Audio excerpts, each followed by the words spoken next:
H-1B visa, जो मुख्य रूप से अमेरिकी कंपनियों को विदेशी कुशल कर्मचारियों को नौकरी देने के लिए मिलता है, एक बार फिर से चर्चा में है। खासकर तब जब अमेरिका के पूर्व राष्ट्रपति डोनाल्ड ट्रंप ने इसके समर्थन में बयान दिया। ये वही ट्रंप हैं जो पहले इस वीजा का विरोध करते थे।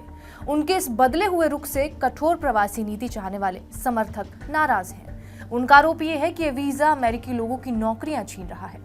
दूसरी ओर H-1B वीजा समर्थकों का कहना यह है कि इससे अमेरिका की इंडस्ट्री को दुनिया भर की बेहतरीन प्रतिभाएं मिलती हैं।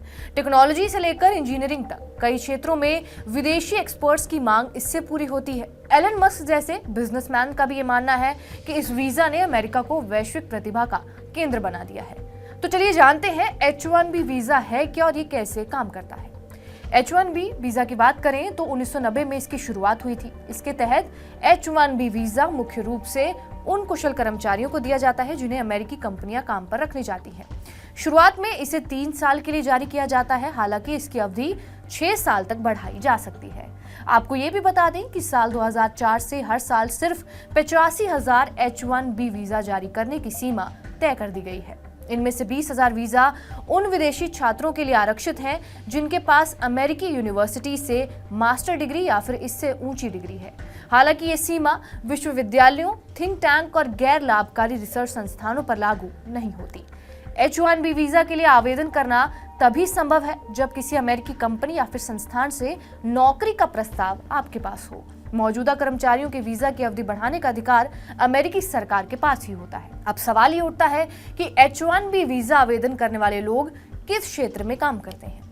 H-1B वीजा के लिए आवेदन करने वाले लोग ज्यादातर साइंस, टेक्नोलॉजी, इंजीनियरिंग और गणित क्षेत्र से जुड़े होते हैं, खासकर IT सेक्टर में काम करने वाले। 2023 में आवेदन करने वालों में 65% लोग IT सेक्टर से ही थे।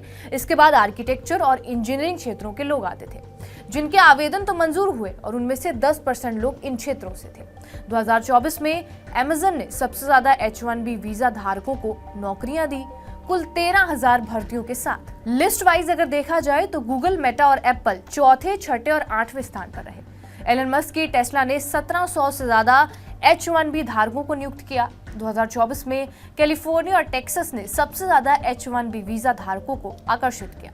इसके आंकड़ों की बात करें तो अक्टूबर 2022 से सितंबर 2023 के बीच 3,86,000 H-1B वीजा आवेदन मंजूर हुए, जिनमें से 1,19,000 नए वीजा थे और 2,67,000 वीजा की अवधि बढ़ाई गई थी। हालांकि 2023 में 2022 के मुकाबले कम वीजा जारी किए गए। 2022 में 4,74,000 वीजा आवेदन को मंजूरी दी गई थी। इस मुद्दे पर अलग अलग सरकार की नीति की बात की जाए तो डोनाल्ड ट्रंप के पहले कार्यकाल में H-1B वीजा के लिए रिजेक्शन रेट ऐतिहासिक रूप से सबसे ऊंचे स्तर पर पहुंच चुका था। 2018 तक ये 24% तक पहुंच गया था। इससे पहले H-1B वीजा की संख्या में कमी करने की कोशिश की जा रही थी।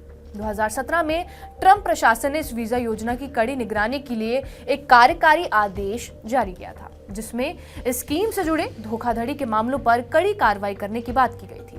ओबामा प्रशासन के दौरान रिजेक्शन रेट 5 से 8% के बीच था, जबकि बाइडेन प्रशासन की बात की जाए तो ये दर घटकर 2 से 4% रह गई। हालांकि बाइडेन प्रशासन के तहत भी H-1B वीजा की मंजूरी की संख्या ट्रंप के कार्यकाल में जितनी थी उतनी ही रही। ट्रंप के द्वारा वीजा की संख्या घटाने के आदेश के बाद 2018 से लेकर 2020 के बीच लगभग 11 लाख आवेदनों को मंजूरी दी गई, जिनमें से 3,43,000 लोग पहली बार आवेदन कर रहे थे। वहीं बाइडेन प्रशासन में 2021 से 23 की बात की जाए तो 12 लाख आवेदन स्वीकृत हुए, जिनमें से 3,75,000 नए थे। हालांकि ज्यादातर जितने वीजा जारी होते हैं, आवेदकों की संख्या उनसे कहीं ज्यादा होती है। जब ये अंतर बहुत बड़ा होता है तो USCIS लॉटरी प्रणाली के जरिए वीजा के लिए चयन करता है। इस प्रक्रिया पर आलोचकों का कहना यह है कि ये पारदर्शिता की कमी का संकेत है। 2024 के आंकड़ों की बात की जाए तो अक्टूबर 2023 से लेकर सितंबर 2024 तक 7,58,994 आवेदकों ने आवेदन किया, जबकि 2023 में यह आंकड़ा 4,74,421 था। H-1B वीजा सिर्फ एक नीति नहीं बल्कि ग्लोबल प्रतिभाओं और अफसरों के बीच का एक सेतु है। हालांकि ये वीजा सिस्टम ट्रांसपेरेंसी की कमी का भी शिकार है और ये बहस का मुद्दा बना रहेगा कि अमेरिका के श्रमिकों को लाभ पहुंचा रहा है या फिर नहीं। आपको ये वीडियो कैसी लगी हमें कमेंट करके जरूर बताएं। बाकी देश और दुनिया की तमाम बड़ी खबरों से यूं ही अपडेटेड रहने के लिए सब्सक्राइब करिए TV9 डिजिटल।